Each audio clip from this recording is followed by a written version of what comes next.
So, the last question I want to ask is, if someone came to you right now and said, hey, I'm thinking about starting a business, no matter what it is, what advice you would give them? Or the other thing, and this is a question I haven't asked before, but I want to ask to you guys because of where you're at with not quite open yet.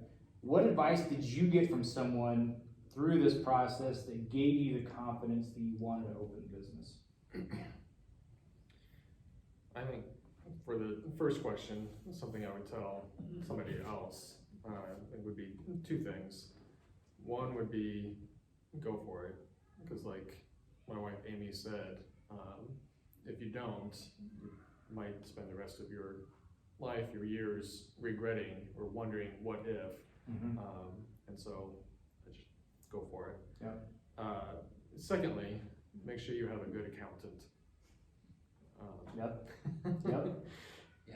I've said multiple times Dustin has saved our marriage. I'm not the accountant though, so I pretend to be one. Yeah. Somebody that knows all that regulatory stuff on the IRS side of things and taxes and fees and stuff of that nature, and just make sure that you have a good accountant that can run all those numbers for you and dot all those I's and cross those T's.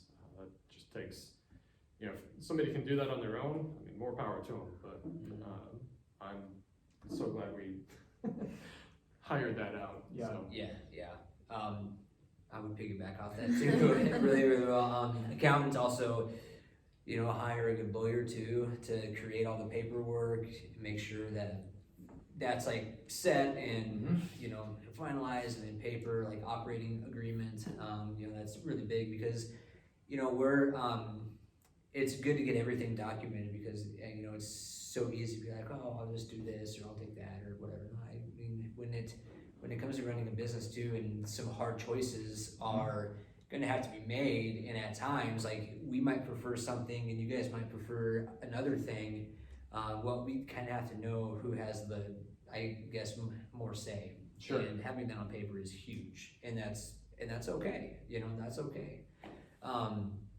And then the other thing I was going to say too, which I forgot what it was, brain fog. I don't know, do you have anything to add?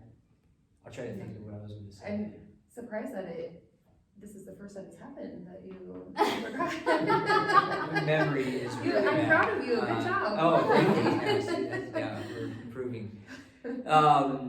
But no, I was gonna say hiring out those kinds of things, because in terms of accounting and taxes and payroll and all that, I mean, you're looking at the people that are going to have to do those if we didn't have that help. And we have full-time jobs. Your full-time job is to make the beer. You don't have a ton of time to do the other things, so we want to make sure that it's done and it's done correctly. Yeah. And I remember what I was going to say: hire a good contractor. Yeah. Because like it's so easy to be like, well, we have to do the plumbing or electrical. It should be done Monday, but it's not gonna be done until Thursday. Well, if that happens 4 or 5 times, then you're behind a month or two, and that's a month or two of revenue that you need. Yeah. So hire a good contractor to keep on. Keep things on time. Yep.